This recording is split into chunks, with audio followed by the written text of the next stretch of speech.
week or 2 weeks ago, maybe, when you kind of were astounded a little bit with Brook and his defensive effort, blocking all those shots. These last two games, you've seen him go 28, 39. What are you learning about him as an offensive player, as a teammate now? What I already knew. It's always different when you playing with him. Once a guy like that, you see by the shots that he takes, what he's capable of. And I practice with him enough now. I've seen him go through his workouts, pre-practice enough. But when you see it in the game, it's like, man, the way I believe my shots is going in, you start to look at him like you expect him to make it, especially after these last two games. So tonight, I saw how it was going, so just tried to keep him in action, and he just kept going. He put the ball on the floor, he take those two big steps, make free throws, he draw contact, he shoot threes. When he's going like that, he's a handful. Just for him to stretch the floor in the way that he does and then also put it on the ground, I mean, at 7 foot, 280 pounds, there's not a lot of dudes out there that do that.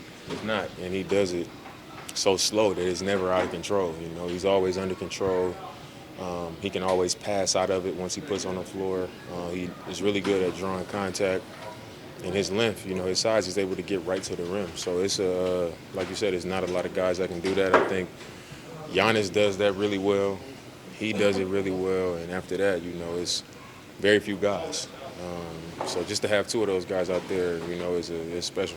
How did it feel to be a part of this game with three of you, 30-plus, first time in franchise history? Well, we needed all of it. And, it's the NBA. Teams are going to have nights you're going to have dogfights like this sometimes.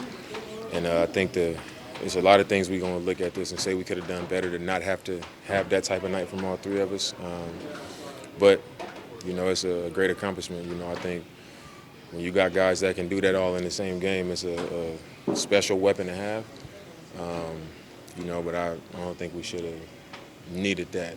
We could have done a lot of things better to prevent even having to have those types of games to win it. Is there a sense of anticipation with Sunday's matchup against the Blazers?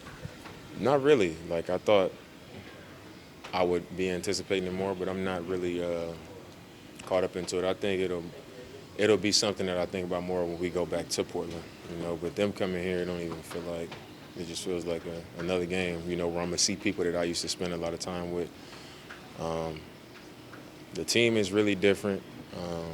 Obviously the staff is the same that I played for the last 2 years, but it's not, I don't think it'd be like a big deal or nothing like that, like it will be when I go back to Portland. You don't think it'll even be, even when the day comes, you don't think it'll sink in at that point, or?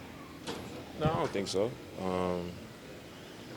Like I said, I don't see it being that emotional of a situation. I don't. I'm gonna be like, man, I played for this team for a long time, but being here has opened my eyes to that more than anything. Just being on another team and being in the Eastern Conference and things like that. So it's not. I'm pretty sure it's not going to be a game where I wake up on the game day and be like, oh man, we playing the Blazers.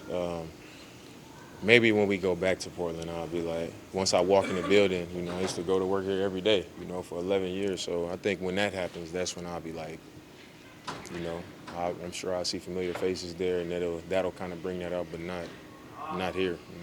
You're someone that always plays through injuries. We really haven't asked you about the oblique. Just how has that been affecting you the last couple of games?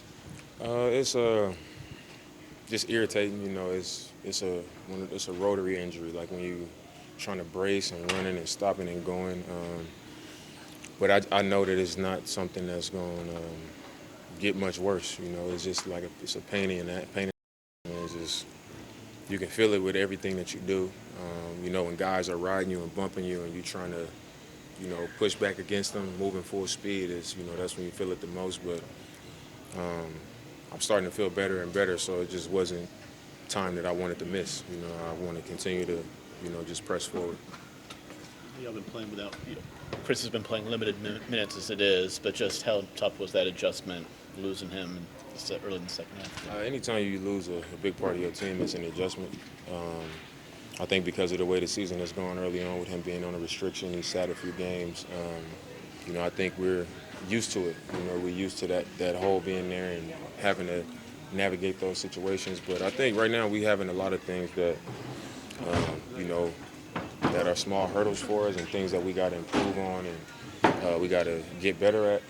But I think these are all things, even, his injury, some of the nagging stuff I've had going on, just things that we've dealt with in these first 15, 16 games as a team. That's going to make us, it's going to make the journey even better. It's going to make us better in the end.